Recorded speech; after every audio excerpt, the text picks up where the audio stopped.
C S S counters क्या होते हैं? तो सी एस एस काउंटर्स का मतलब होता है कि ये एक तरीका है जिसके ज़रिए वेब पेज के जो डिफरेंट सेक्शन होते हैं उन सेक्शन के आगे पीछे कहीं भी आपको कोई नंबर ऐड करना है, वो भी ऑटोमेटिकली, तो ये काम किया जाता है काउंटर्स की मदद से। और इसके लिए सी एस एस एक वेरिएबल को मेंटेन करता है और उसी वेरिएबल में आप जो इनपुट देना चाहते हैं काउंटिंग का, वो आप दे सकते हैं। तो वेब पेज के डिफरेंट सेक्शन के आगे पीछे नंबर को ऑटोमेटिकली ऐड करने का काम ये काउंटर करता है। जैसे कि आपको यहाँ पे दिख रहा होगा, ये 1 2 3 लिखा हुआ है, यही काउंटर होते हैं। तो कैसे इसे क्रिएट करते हैं? तो इसे क्रिएट करने के लिए CSS एक वेरिएबल को मेंटेन करता है और इसमें वैल्यू आपको डालनी होती है। तो कैसे क्रिएट करते हैं इस वेरिएबल को? इसके लिए आपको काउंटर क्रिएट करना पड़ता है। तो इसके लिए काउंटर रीसेट होता है, इसके ज़रिए आप काउंटर क्रिएट करते हैं। और दूसरी प्रॉपर्टी है काउंटर इंक्रीमेंट, इसके ज़रिए काउंटर की वैल्यू को इंक्रीमेंट किया जाता है। उसके बाद है कंटेंट। तो ये कंटेंट होता है जिस भी सेक्शन में, वेब पेज के सेक्शन में या फिर पर्टिकुलर जो HTML एलिमेंट है उसमें जब हम लोग कोई चीज़ ऐड करते हैं तो ये कंटेंट ऐड करने के लिए होता है और इसी के बाद ही इंक्रीमेंट का काम किया जाता है। और इसके बाद आपको काउंटर और काउंटर या फिर काउंटर्स नाम का फंक्शन दिख रहा होगा। ये क्या काम करता है? This adds the value of counter to an element. जो भी HTML एलिमेंट है उसके आगे पीछे जो भी आप कंटेंट में जोड़ते हैं उसमें ये काउंटर वैल्यू को ऐड करने का काम करता है HTML एलिमेंट के आगे पीछे। तो कैसे करते हैं? जैसे यहाँ पर एग्जांपल दिया हुआ है, to use a CSS counter it must first be created with counter reset. तो काउंटर रीसेट से हम पहले काउंटर बनाते हैं। काउंटर बनाने का मतलब एक वेरिएबल बनाएंगे और उसमें एक वैल्यू हम लोग डालेंगे। अगर नहीं डालते हैं तो वो बाय डिफ़ॉल्ट वहाँ पे 0 वैल्यू होती है। तो यहाँ पर यही चीज़ बता रहा है कि in this example we create a counter for the page, और जो बॉडी सेक्शन है वहाँ पर हम लोग बनाते हैं counter. Then increments the value for each S2 element, और हम लोग वैल्यू इंक्रीमेंट करते हैं काउंटर की हर एक जो S2 एलिमेंट है उसके लिए। एंड ऐड सेक्शन, मतलब ये चीज़ हम लोग ऐड करेंगे वहाँ पर। ये एक कोई भी चीज़ आप ऐड कर सकते हैं, ठीक है। तो ये स्ट्रिंग के रूप में है, to the beginning of each S2 element. तो इसी चीज़ को, ये जो आपका कंटेंट है, इस कंटेंट के ज़रिए ये वैल्यू ऐड की जाती है। कहाँ पे ऐड की जाती है? S2, जो भी S2 एलिमेंट होगा, HTML एलिमेंट होगा, उसके आगे या पीछे ऐड किया जाएगा इस चीज़ को, ठीक है। तो देखते हैं कैसे ये क्या बोल रहा है। तो सबसे पहले इसने क्या काम किया? बॉडी सेक्शन के लिए, बॉडी सेक्शन में एक काउंटर क्रिएट किया। तो इसके लिए काउंटर रीसेट नाम की CSS प्रॉपर्टी का इस्तेमाल करते हैं। और ये क्या है? एक वेरिएबल है जिसमें वैल्यू होती है। तो अभी यहाँ पे आपने कुछ भी नहीं लिखा, तो यहाँ पर क्या वैल्यू होगी? यहाँ पर होगी 0, इसमें 0 वैल्यू होगी। फिर उसके बाद ये बोल रहा है कि जैसे ही बॉडी के अंदर आपको S2 दिखाई देगा, ठीक है, तो यहाँ पर इसने इस्तेमाल किया है बिफोर। तो ये क्या है?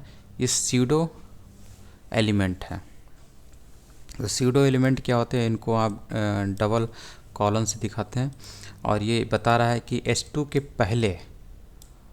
पहले कुछ करना है। क्या करना है? कंटेंट ऐड करना है। ये जो कंटेंट में लिखा हुआ ये CSS प्रॉपर्टी है, तो ये बताती है कि S2 एलिमेंट का जो कंटेंट होगा उसके पहले आपको ये चीज़ दिखाई देगी। ये जो स्ट्रिंग के रूप में लिखी हुई ये चीज़ आपको वहाँ पे दिखाई देगी।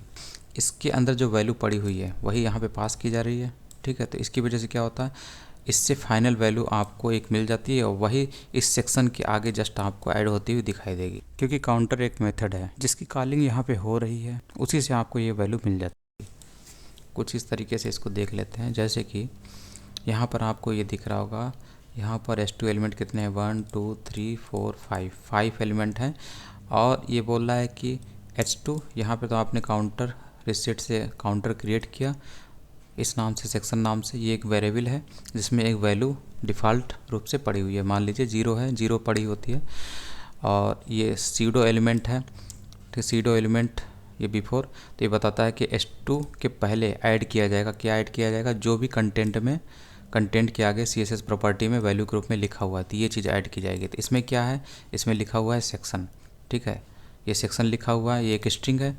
उसके बाद ये क्या बोल रहा है, यहाँ पर एक मेथड को कॉल भी किया गया है, ठीक है, ये ऐडिंग करने का काम करता है। क्या ऐड करने का काम करेगा, इससे आपको मिलेगा इस सेक्शन में पड़ी हुई वैल्यू, ठीक है। तो काउंटर सेक्शन से आपको क्या वैल्यू मिलेगी, पहला वाला जो S2 है, यहाँ से आपको इस चीज़ के पहले ऐड होते हुए दिखाई देगा, ये सेक्शन लिखा हुआ, ठीक है।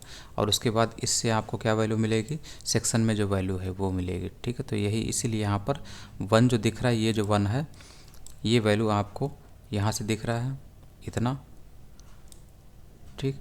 और ये सेक्शन जो लिखा हुआ स्ट्रिंग है, यह आपको ये दिख रहा है।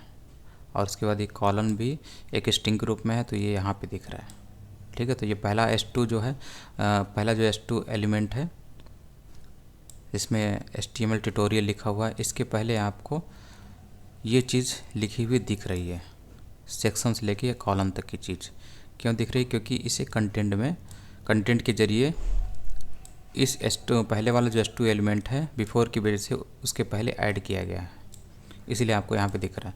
बस काउंटर की वैल्यू जो है ये आपको इंक्रीमेंट होकर मिलती रहेगी जब जब S2 एलिमेंट दिखाई देगा। जैसे सेकेंड वाले S2 HTML एलिमेंट के पास जब कंट्रोल गया तो यहाँ पर जो सेक्शन की वैल्यू थी वो इंक्रीमेंट हो गई, ठीक है। यहाँ पर जैसे S2 मिला, ठीक है, तो इंक्रीमेंट हो गया तो ये क्या वैल्यू आ गई, 2 हो गई। यहाँ पर जो 1 थी वो 2 हो गई, पहले वाले S2 के लिए ये 1 थी, दूसरे वाले के लिए 2 हो गई। तो इस तरीके से जितने भी S2 एलिमेंट है यहाँ पर आपको ऐड होते हुए दिख रहा होगा। तो यहाँ पर आपको सेक्शन 5 दिख रहा है, ये चीज़ है इसमें। और यहाँ पर आप चाहें तो इस जो आपने बनाया यहाँ पर आप वैल्यू भी यहाँ पे दे सकते हैं। जैसे कि मान लीजिए हम लोग यहाँ पे दे देते हैं 10, ठीक है। तो 10 क्या है, इस सेक्शन में पड़ी हुई वैल्यू है। अब इसके ज़रिए इसमें एक इंक्रीमेंट होगा, तो आपको जो ये पहला S2 एलिमेंट मिलेगा ये वाला, ठीक है, तो इसमें आपको क्या दिखाई देगा, इसकी वजह से इस चीज़ के पहले आपको सेक्शन 11 दिखाई देगा, क्योंकि इससे आपको क्या मिलेगा, क्योंकि इसमें पड़ी हुई वैल्यू कितनी है, 10 है, और यहाँ पर इंक्रीमेंट हुआ पहले S2 एलिमेंट की वजह से, तो ये 11 हो गया। और यहाँ से आपको क्या मिलेगा, फिर 11 मिलेगा। तो आप रन कराइए तो आपको देखिए 11 मिलता है। और सेकंड वाला क्या हो गया, सेकंड S2 एलिमेंट यहाँ पर जब कंट्रोल आया तो इसके लिए क्या वैल्यू हो गई, इसके पहले जो आप ये वाला कंटेंट लगाएंगे, ये स्ट्रिंग, और उसके बाद ये काउंटर मेथड जो आपको एक नंबर देता है, ठीक है। तो इससे आपको क्या मिलेगा, सेकंड से 12 मिलेगा, और उसके बाद ये कॉलन जो स्ट्रिंग के रूप में है ये आपको दिख रही होगी। तो ऐसे ही करके आगे बढ़ता जाएगा, इंक्रीमेंट करता जाएगा। तो इस तरीके से आप समझ सकते हैं इनकी वैल्यू को, ठीक है। आप यहाँ पे स्टेप भी चेंज कर सकते हैं, जैसे अभी 1 के स्टेप पे चल रहा है तो आप इसे 2 के स्टेप पे कर दीजिए। तो पहला जो वैल्यू है 0 है, तो यहाँ पर सेक्शन की वैल्यू कितनी है, सेक्शन वेरिएबल में 10 वैल्यू है, तो यहाँ पर जो पहला वाला S2 एलिमेंट है इसके लिए आपका S2 में सेक्शन में क्या वैल्यू हो जाएगा, 12 हो जाएगी। तो उसी हिसाब से आगे इंक्रीमेंट करेगा, ठीक है। तो जैसे ये 12 है पहले वाले S2 एलिमेंट के लिए, दूसरे वाले S2 एलिमेंट के लिए 14 हो गया, क्योंकि आपने स्टेप कितना लिया इंक्रीमेंट का, 2 लिया, 2 के स्टेप पे ये आगे इंक्रीमेंट करेगा। तो ऐसे ये काम करता है। तो बस इतना ही था इसमें, और कुछ भी नहीं, बाकी सारे एग्जाम्पल उसी टाइप में है। अब यहाँ पर ये बोल रहा है कि ये नेस्टिंग भी कर दिया, तो नेस्टिंग को भी आप उसी तरीके से समझ सकते हैं। यहाँ पर इसने दो काउंटर क्रिएट किए हैं, एक तो सेक्शन के नाम से और दूसरा सब सेक्शन के नाम से, ठीक है। तो इसको भी आप जो सेक्शन है इसने H1 एलिमेंट के पहले जब कंटेंट ऐड किया जाएगा ये तब इंक्रीमेंट होगा, और सब सेक्शन क्या बोल रहा है, S2 एलिमेंट जब उसे मिलेगा तब ये सेक्शन ऐड किया जाएगा, तब इंक्रीमेंट होगा। तो इस हिसाब से सेक्शन सब सेक्शन जैसे हम लोग डिवाइड करते हैं 1.1.1.2 इस तरीके से आप यहाँ पे बना सकते हैं। बस आपको ये लिखने का तरीका आना चाहिए, जैसे इसने यहाँ पे किया है। तो S2 में देखिए कितना अच्छा इसने किया है, इससे आपको 1 मिला और इससे आपको पॉइंट लगा दिया आपने एक स्ट्रिंग के रूप में, यहाँ पर 1 जो सब सेक्शन है वो आपने लिख दिया, ठीक। तो पहले वाले S2 एलिमेंट के लिए वो इससे आपको 1.1 मिलेगा, दूसरे वाले S2 एलिमेंट के लिए इसके लिए क्या मिलेगा, 1.2 मिलेगा। तो इस तरीके से आप समझ सकते हैं। फिर उसके बाद यहाँ पर H1 मिला, तो H1 से जो आपका सेक्शन वाला जो काउंटर था उसकी वैल्यूज़ चेंज हो जाती है, 2 हो जाती है, इसलिए आपको वहाँ से 2.1 2.2 इस टाइप से मिलने लगता है, क्योंकि आपने यहाँ पर, अगर आप इसको ध्यान से देखेंगे तो आपको अच्छे से समझ में आ जाएगा, इसमें कुछ भी नहीं है, बस मेन चीज़ जो थी वो मैंने बता दी।